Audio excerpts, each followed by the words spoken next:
When people across Eastern Europe whispered the word Rusalka, they weren't merely describing a ghost or a water spirit. They were conjuring the image of something both hauntingly beautiful and deeply unsettling. The Rusalka is most often envisioned as a young woman, pale-skinned, luminous under the moonlight, her eyes glimmering with a faint, otherworldly sheen. What makes her instantly recognizable is her hair. Always long, always unbound, cascading like a river of gold, copper, or even green. Folklore insists this hair must remain damp. If it dries, the Rusalka's power wanes, or she may wither away entirely. In Slavic tradition, loose hair was the mark of a maiden, a symbol of both freedom and dangerous potential, and the Rusalka embodies this liminal state forever. They are often described as wearing thin, flowing garments of white or translucent green, which seem more like mist than cloth. In some stories, they wear no clothing at all, their bodies covered only by their streaming locks and the water's sheen. Their appearance strikes a delicate balance between alluring beauty and something uncanny. Beauty that hides a threat. Where do you encounter them? Rarely in the bustling village, almost never in daylight. Instead, Rusalki gather where boundaries blur. The edges of rivers and lakes, meadows heavy with dew, groves of birch and willow. These are liminal spaces, neither fully land nor fully water, places where ordinary people already sense the presence of spirits. Travelers speak of voices rising like silver threads across the water, a laughter that seems to come from nowhere, songs that promise warmth yet chill the blood. At night, Rusalki are said to form circles and dance barefoot in the fields. Their steps are light, but their effect is heavy. After their dance, the grass beneath will never grow again. Some tales claim they swing from the branches of birches, their white gowns trailing in the air, their laughter echoing like children at play. Yet anyone who draws too close risks being pulled into the dance, and those who dance with Rusalki rarely return alive. Perhaps the most chilling motif is their method of killing, not claws, not weapons, but tickling. Legends speak of Rusalki embracing a victim and tickling them until they gasp for breath and collapse.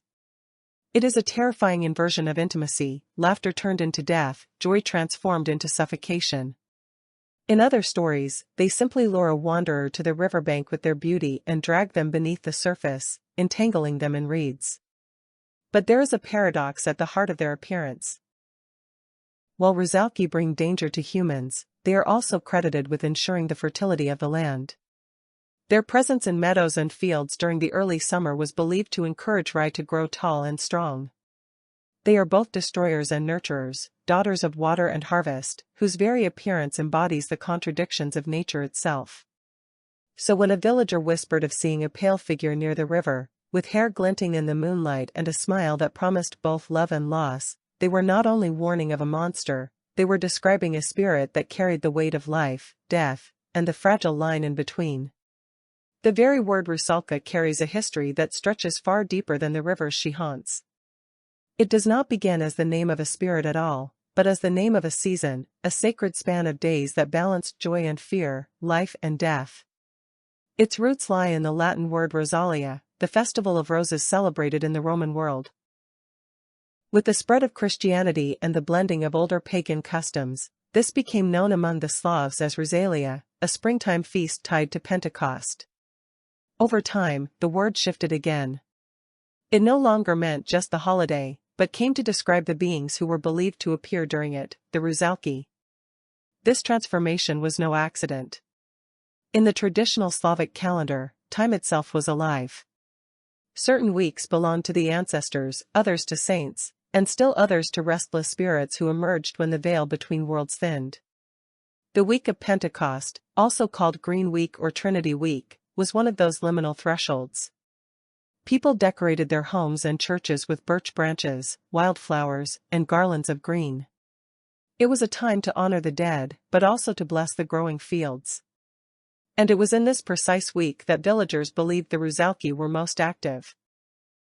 They left the shadowed depths of rivers and the weedy silence of ponds to wander meadows, forests, and fields. They were said to swing from the branches of birches, sing in choruses across the rye, and move in circles of dance so bright and strange that mortals could scarcely look upon them. Their presence was not random, it was part of the rhythm of nature. Just as the rain nourishes the soil, the Rusalki were thought to encourage the crops to grow, lending fertility to the earth, if, and only if, they were treated with respect. This period was often called the Rusalka week or Mermaid week.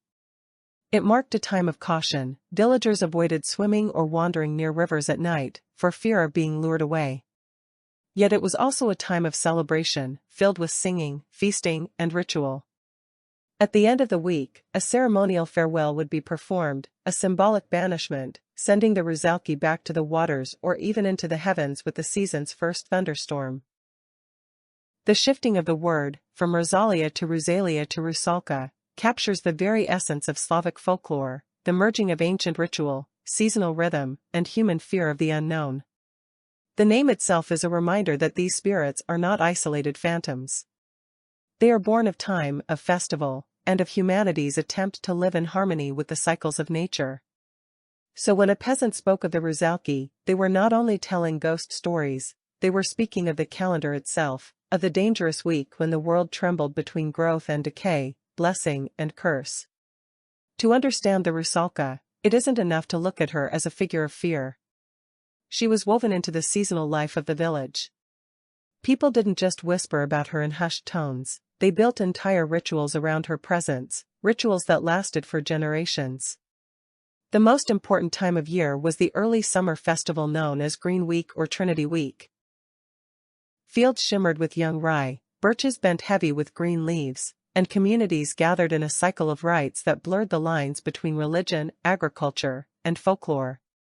And at the heart of it all were the Rusalki. Villagers believed that during these days, the spirits left their watery homes and wandered the land. To welcome them, or to keep them from causing harm, people created elaborate ceremonies. Birch trees, sacred in Slavic tradition, became living symbols of the Rusalka. Young girls would decorate them with ribbons, scarves, and garlands of flowers. Around these trees they danced the korvad, a great circle dance, their voices carrying the same song said to be sung by the spirits themselves. Offerings were essential. Girls wove scarves and pieces of linen, or left small bundles of thread and embroidered cloth as gifts. These weren't random tokens. In Slavic thought, textiles carried the work, breath, and life force of the women who made them. By leaving them on trees or riverbanks, the villagers were both honoring the Rusalki and attempting to calm their restless energy. Protection mattered just as much as devotion. Families carried wormwood or lovage, herbs thought to repel the Rusalki's touch. Special kerchiefs, blessed shirts, or amulets were worn against their laughter. And if you had to walk through the fields at night, you were taught never to travel alone, never to answer strange voices, and always to trace a protective circle in the earth before resting. The week ended with one of the most striking rituals in Slavic folklore, the farewell to the Rusalka.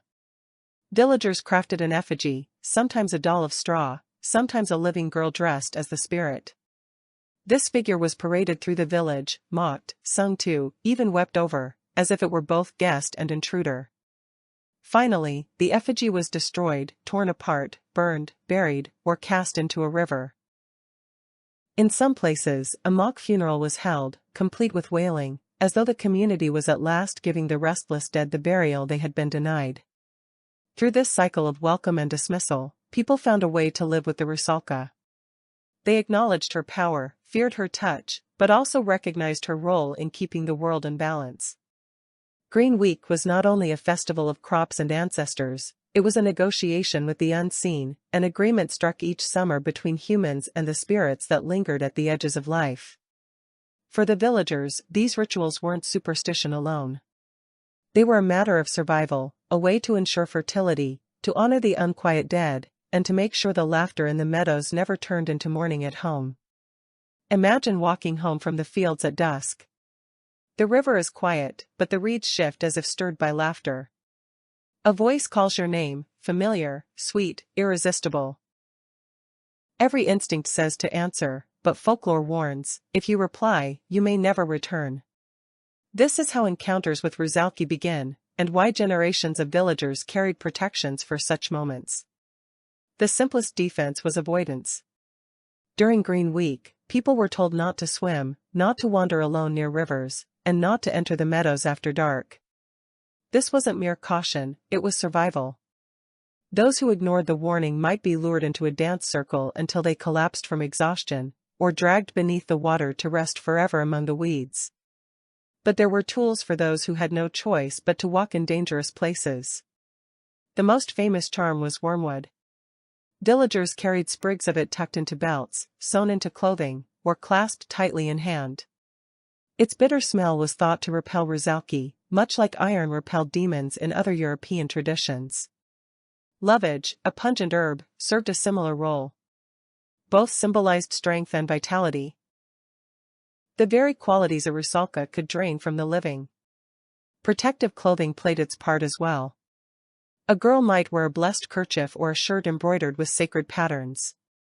In Slavic tradition, embroidery wasn't only decoration, it was magic stitched into fabric, a shield of symbols passed down from mother to daughter. A strip of red thread, tied around the wrist, could mark a boundary no spirit was supposed to cross. If caught unprepared, folklore offered one last desperate trick: draw a circle in the soil around yourself and stand within it. The circle, a symbol of wholeness and protection, was thought to bar the Rusalka from stepping closer. In some regions, the sign of the cross was added for extra force, merging Christian belief with older ritual logic. And then there were the taboos, the things never to do. Never whistle near water at night, for it calls the Rusalka like a signal. Never sit under a willow during Green Week, for that tree was their favorite swing. And above all, never answer if a lone voice sings your name from the darkness. To answer was to invite the dance, and few who joined it ever came back alive.